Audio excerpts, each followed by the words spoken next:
Olá, pessoal. Bom, vamos dar prosseguimento na disciplina de corpo humano, né? E nessa e nas próximas 3 aulas, ou seja, nessa semana, a gente vai abordar o conteúdo de digestório, ou seja, a gente vai olhar como que ocorre a digestão dos alimentos no corpo humano, né? É um tema importante na educação básica. Vocês sabem que vários aspectos relacionados à saúde, à promoção de saúde, né, e ao cultivo de hábitos saudáveis está relacionado com esse sistema, né? Principalmente se a gente imaginar que a obesidade, inclusive infantil, hoje é um tema bastante importante de saúde, né, com o qual vocês vão lidar lá dentro da escola. Então, tópicos relacionados à educação alimentar, a cultivo de hábitos saudáveis, a preocupação com o sedentarismo, são tópicos da ordem do dia, são tópicos com os quais vocês certamente devem se preocupar enquanto professores do ensino básico, né? Na aula de hoje, a gente vai tratar principalmente da composição química dos alimentos, né? E a gente vai começar a falar um pouco sobre metabolismo, né, de maneira bastante introdutória. Então vamos lá, né? Para falar dos alimentos, a gente pode pensar em dividi-los em 2 grandes grupos, né? Os macronutrientes e os micronutrientes, né? Vocês sabem que a gente precisa desses 2 grandes grupos de alimentos, além do oxigênio, é claro, para obter energia, né? A gente precisa, na verdade, dos nutrientes e do oxigênio. A partir desses dois grupos de substâncias é que a gente obtém toda a nossa energia. Vocês já estudaram lá no sistema respiratório como é que a gente obtém energia através do oxigênio. O que a gente vai olhar agora é como é que a gente obtém através desses 2 grupos de nutrientes, principalmente dos macronutrientes. O que seriam esses macronutrientes? Os carboidratos, os lipídios e as proteínas. Vocês certamente já ouviram falar sobre essas palavras, né? O que seriam os micronutrientes, né? Por que a gente chama de micronutrientes? Porque enquanto os carboidratos, né, enquanto os macronutrientes a gente precisa em grandes quantidades, né, os micronutrientes, embora essenciais também, a gente precisa em pequenas quantidades, né, em miligramas ou microgramas. E o que seriam eles? Os sais minerais, né, os íons, né, sódio, potássio, cálcio, magnésio, a gente falou bastante deles aqui em aulas anteriores, né, e as vitaminas, que embora, novamente, em pequenas quantidades, elas são essenciais para uma série de funções do nosso organismo. Mas na aula de hoje a gente vai focar então a química bem básica, né? A gente vai olhar depois a química um pouco mais avançada disso lá nas aulas de bioquímica, mas nessas aulas eu queria só introduzir o conceito de carboidrato, de lipídio e de proteína, porque depois nas próximas aulas a gente vai ver como é que esses grupos alimentares são digeridos e absorvidos pelo organismo. Tudo bem? Então vamos lá, né? Vamos começar com os carboidratos. O que seriam os carboidratos? O nome já indica, né? São hidratos de carbono, são compostos orgânicos, né? Substâncias orgânicas compostas basicamente de carbono, hidrogênio e oxigênio. Onde a gente encontra carboidratos? Vocês certamente sabem, têm uma ideia, né, uma noção disso, né? Eles são presentes nos açúcares, nos doces, né, nas frutas doces, né, nas frutas em geral, no pão, né, nas massas, e em vários vegetais, né, em várias raízes, principalmente nos tubérculos, né, batata, mandioca, milho, que não é uma raiz, mas enfim, você tem a presença de carboidrato em vários vegetais, né? Eu vou comentar daqui a pouco um pouco sobre isso. Os carboidratos, eles são formados por elementos, por blocos, né, por tijolinhos, que são os monossacarídeos, né? São os açúcares mais simples, são as unidades elementares fundamentais que formam todos os outros carboidratos. Quais são esses monossacarídeos, os mais comuns, né? A frutose, a glicose e a galactose. A estrutura química vocês podem perceber nessa figura. A glicose, o mais comum, né, mais frequente deles, vocês já ouviram falar, né, tem aquela fórmula, né, C6H12O6, que é uma estrutura bastante comum entre os carboidratos, né? Os monossacarídeos, por sua vez, eles se combinam formando disacarídeos, que são açúcares um pouquinho mais complexos. Então, por exemplo, se eu combinar uma frutose com uma glicose, eu tenho uma sacarose, que é o açúcar comum, aquele que a gente põe no cafezinho, né? Se eu combinar uma glicose com uma galactose, eu tenho a lactose, que é o açúcar do leite, né? Vocês conhecem, sabem que o leite possui o açúcar e esse açúcar é a lactose, uma combinação da glicose, de uma glicose com uma frutose. E se eu for combinando agora, né, esses açúcares, esses tijolinhos, eu começo a formar moléculas cada vez mais complexas, moléculas cada vez maiores. né? E é isso que as plantas e que os animais fazem. As plantas, né, elas polimerizam, ou seja, elas formam cadeias de monossacarídeos que a gente chama de amido. O que é o amido que a gente encontra em várias plantas, né, na maioria das plantas? Esse amido é um polímero, né, feito de várias unidades básicas, de vários monossacarídeos, e a maneira pela qual a planta armazena energia. Vocês sabem, a planta produz glicose a partir da fotossíntese, eu vou mostrar daqui a pouco, e armazena na forma de amido.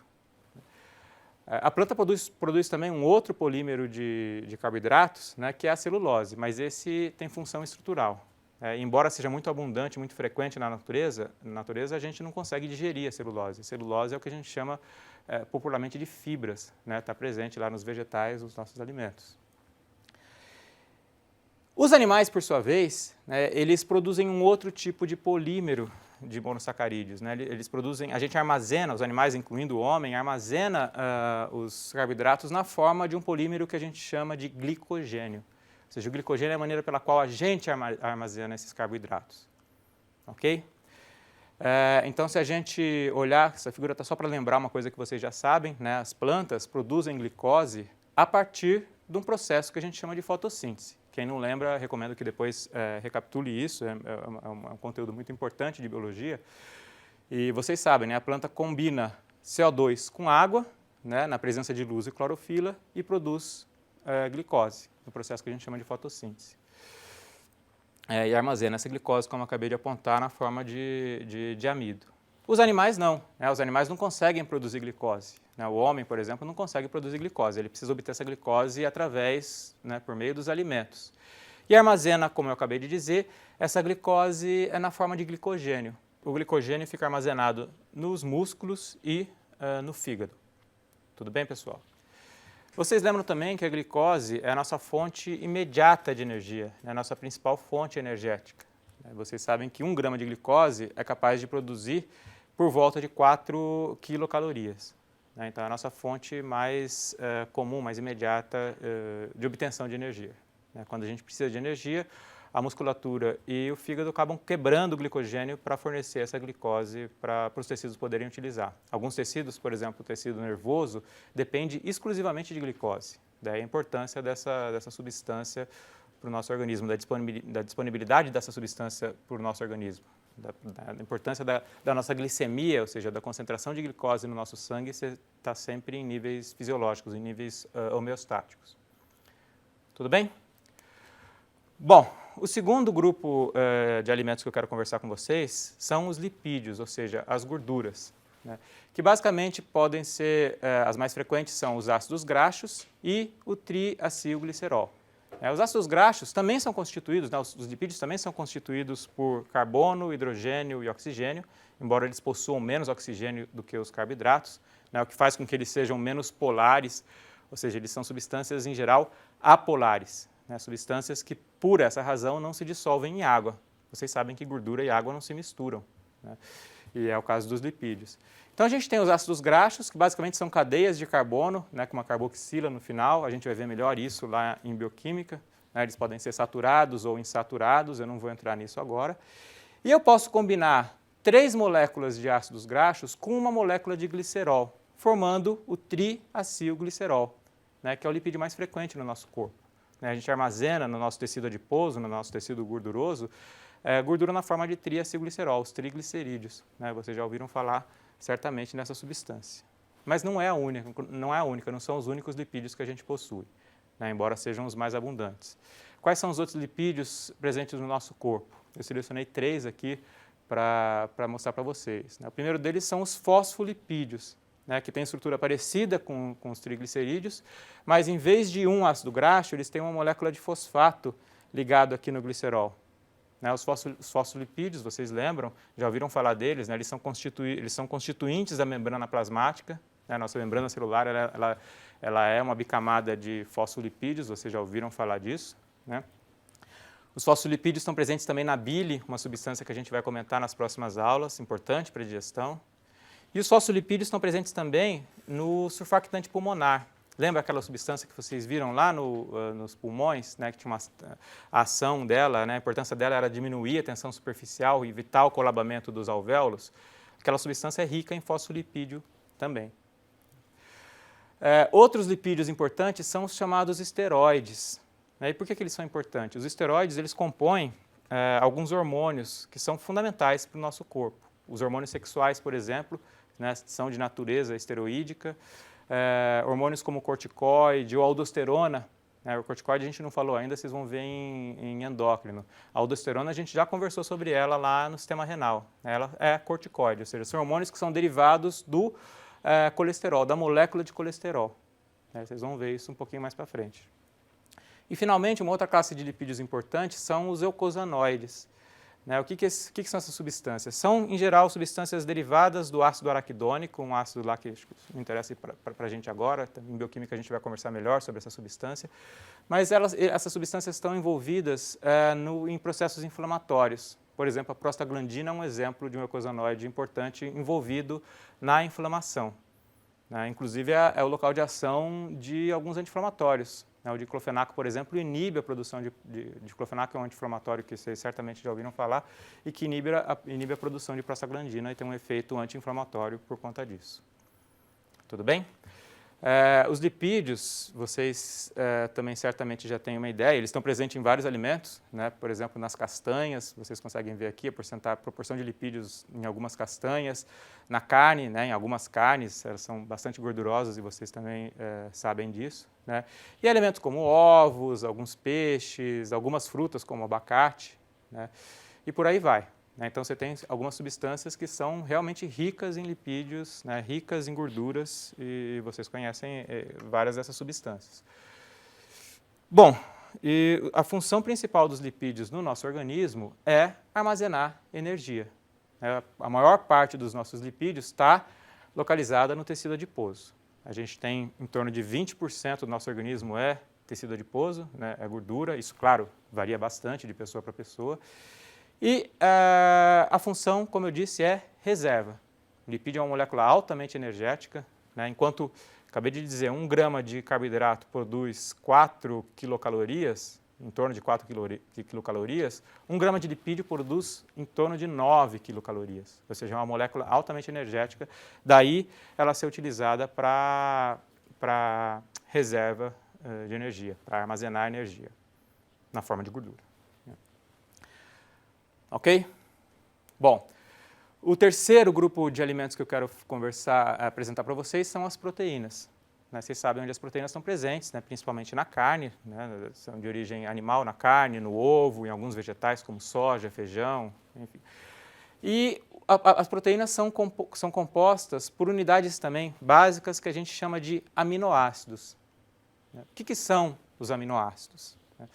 É uma estrutura química, uma estrutura orgânica, né, uma molécula orgânica que tem, de um lado, uma carboxila, né, um grupo carboxílico, e de outro lado, uma amina. Tá? A gente vai ver de novo melhor isso em bioquímica, eu só quero apresentar para vocês, porque a gente vai falar bastante deles ao longo das próximas aulas. E os aminoácidos, eles são divididos, eles existem na natureza, né, existe na natureza em torno de 20 aminoácidos, né, dos quais 9 a gente não consegue sintetizar. A gente chama de aminoácidos essenciais. A gente não consegue sintetizar e, por isso, tem que obter necessariamente por meio da alimentação. A gente tem que ingerir esses aminoácidos, eles estão presentes lá nos alimentos. E a partir desses 20 aminoácidos, a gente vai construir, o organismo vai construindo, né, os organismos constroem pequenos peptídeos, né, depois peptídeos um pouco maiores, polipeptídeos, né, com 100, em torno de 10, 100 aminoácidos, e, finalmente, proteínas, né, que são sequências de, geralmente, mais de 100 aminoácidos. Tudo bem? As proteínas, elas têm uma estrutura espacial bastante específica, né? Uma estrutura primária, que é essa sequência de aminoácidos, né? Uma estrutura secundária, que pode ser, por exemplo, uma dupla hélice, né? Eles começam a se organizar agora espacialmente, né? Em 3D. Essa dupla hélice, por exemplo, pode começar a se enovelar numa estrutura terciária. E, finalmente, eu posso agora juntar várias estruturas terciárias, várias subunidades e montar uma proteína complexa, né, que seria a estrutura quaternária das proteínas. Um exemplo disso vocês já viram, a hemoglobina é uma proteína que vocês já viram lá, possui várias subunidades, né? Vocês já estudaram um pouco a estrutura quaternária da hemoglobina, só para servir como exemplo. Tudo bem? Lembrando que os aminoácidos eles são ligados por meio de uma ligação chamada ligação peptídica, que une o grupo carboxila com o grupo amina de 2 aminoácidos. E aí eu vou formando uma sequência, né, um polímero de novo de aminoácidos, formando peptídeos e finalmente proteínas. Qual que são as funções das proteínas? As proteínas exercem diversas funções no nosso organismo. Por exemplo, elas formam as enzimas, a gente vai ver várias enzimas ao longo das próximas aulas. O que é uma enzima? No fundo, uma enzima é um catalisador, uma substância que catalisa, que acelera uma reação. Elas podem ser transportadoras, como é o caso da hemoglobina que eu acabei de dizer para vocês. O que a hemoglobina faz? Transporta oxigênio. Elas podem ser proteínas de defesa, participar de mecanismos do sistema imunitário. Os anticorpos são proteínas. Podem ser proteínas contráteis. A contração muscular depende de proteínas, que vocês já estudaram, actina e miosina. Elas deslizam umas sobre as outras e promovem contração muscular. Gastam uma energia danada para fazer isso. Podem ser proteínas de membrana, por exemplo, receptores de membrana, transportadores de membrana, bombas iônicas, a gente falou aqui, lembra da bomba de sódio e potássio? Eram proteínas de membrana. Podem fazer comunicação e regulação, então podem constituir hormônios, a gente já falou deles aqui, vai falar mais para frente de novo. Podem ser neurotransmissores, promover a comunicação sináptica entre 2 neurônios, podem ser citocinas, moléculas de comunicação. E, finalmente, podem ter função estrutural. O colágeno é um exemplo disso, uma proteína bastante frequente, bastante abundante, que tem essa função estrutural. E, claro, além de todas essas funções, principais funções, a gente pode também obter energia por meio das proteínas. Embora não seja a principal maneira do nosso organismo obter energia, a principal é carboidrato, são os carboidratos, a glicose, em seguida os lipídios, mas na ausência dessas duas substâncias, ou da disponibilidade dessas duas substâncias, a gente pode obter energia também através da quebra de proteínas. Tudo bem? Lembrando que 1 grama de proteína fornece também em torno de 4 quilocalorias de energia. Ok? Então, acho que com isso a gente dá uma pincelada na química dos principais grupos alimentares que a gente vai estudar nas próximas aulas. Eu queria, para a gente terminar, só comentar um pouco sobre metabolismo. O que é, definir um pouco o que é metabolismo. Eu coloquei essas figuras aqui para lembrar que isso é estudado pelo menos desde lá da Renascença. Você tem experimentos tentando relacionar tudo que entra e tudo que sai do organismo e inferir o que acontece lá dentro, quais são as reações que acontecem lá dentro. A gente sabe que a gente respira oxigênio, que a gente ingere alimentos e com isso produz calor e produz todas as atividades que a gente exerce ao longo do dia. Mas o que acontece lá dentro? Quais são as reações que acontecem lá dentro? Desde a Renascença se estuda isso, que do lado direito a gente tem uma figura já do século XIX, mostrando um aparelho um pouco mais sofisticado que é denominado um calorímetro. Então tem um cachorrinho aqui dentro, e o cientista está tentando entender, medir tudo que ele respira, tudo que ele ingere, tudo que ele excreta e a partir daí fazer inferências do que está acontecendo lá dentro. Ok? Bom, claro que as pesquisas avançaram muito no que diz respeito à bioquímica desse processo, e a gente pode dividir esse processo, hoje em dia a gente divide esse processo em 2 conjuntos de reações, as reações anabólicas e as reações catabólicas. O metabolismo é a soma das reações anabólicas e reações catabólicas, o complexo dessas reações químicas e bioquímicas que acontecem dentro do nosso organismo. Basicamente, reações anabólicas, ou seja, o anabolismo diz respeito à síntese de substâncias, síntese de macromoléculas. Então, síntese de proteínas, síntese de triglicerídeos, síntese de glicogênio, e essas são reações relacionadas com o anabolismo. Enquanto que o catabolismo é o nome que a gente dá para as reações de quebra dessas macromoléculas em moléculas menores para obtenção de energia. Então, quando eu quebro uma molécula de glicogênio para obter glicose e a partir daí obter energia, eu estou fazendo uma reação catabólica. E é claro, vocês conseguem perceber, já imaginar, que o anabolismo ele acontece principalmente em momentos que a gente acabou de comer. Eu acabei de almoçar, vai prevalecer vão prevalecer reações anabólicas, ou seja, eu vou absorver os nutrientes e, a partir desses nutrientes absorvidos, sintetizar glicogênio, sintetizar triglicerídeos, ou seja, armazenar substâncias. Tudo bem? Reações anabólicas.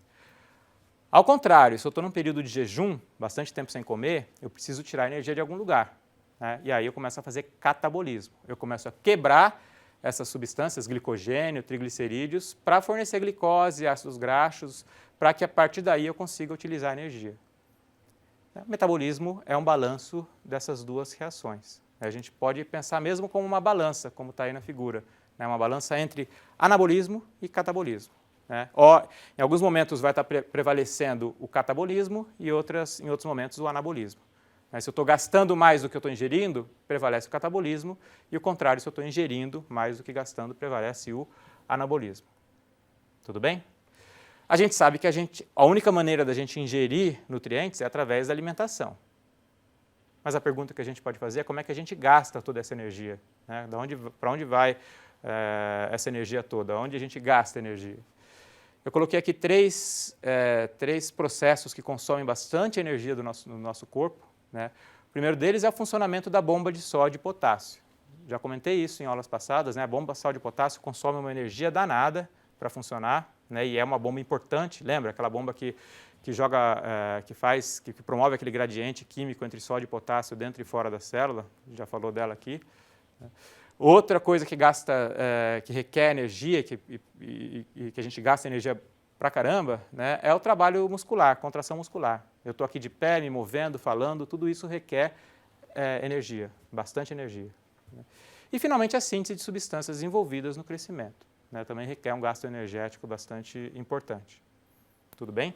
Então, essa balança ela vai se mover, né, ora para um lado, ora para o outro, dependendo da quantidade de nutrientes que eu estou ingerindo e da quantidade de energia que eu estou gastando, né, entre reações anabólicas e reações catabólicas, que no fundo é o que vai determinar a manutenção, a regulação da minha massa, do meu peso corporal. Né? Se a ingestão se igualar ao gasto, meu peso se mantém normal. Eu coloquei um ratinho aqui, mas poderia ser um ser humano, é a mesma coisa. Né? Se a ingestão for maior que o gasto, vai prevalecer o anabolismo, né? Vão prevalecer reações anabólicas e eu vou ganhar peso. O contrário, se eu gastar mais do que eu ingerir, né, se o gasto for maior do que a ingesta, vai prevalecer o catabolismo, né, e eu vou perder peso, ou seja, eu vou gastar mais do que eu ingiro. Né, vocês têm essa noção na cabeça, eu sei disso, né, mas eu estou relembrando porque, no fundo, a manutenção do peso corporal depende dessa balança, né, desse balanço entre o que entra e o que sai, entre reações anabólicas e reações catabólicas. E o conjunto disso é o que a gente chama de metabolismo. Tudo bem? Era isso que eu queria comentar nessa aula. Nas próximas aulas a gente vai falar mais especificamente do sistema digestório responsável pela absorção, né, pela digestão e pela absorção desses nutrientes que a gente acabou de ver.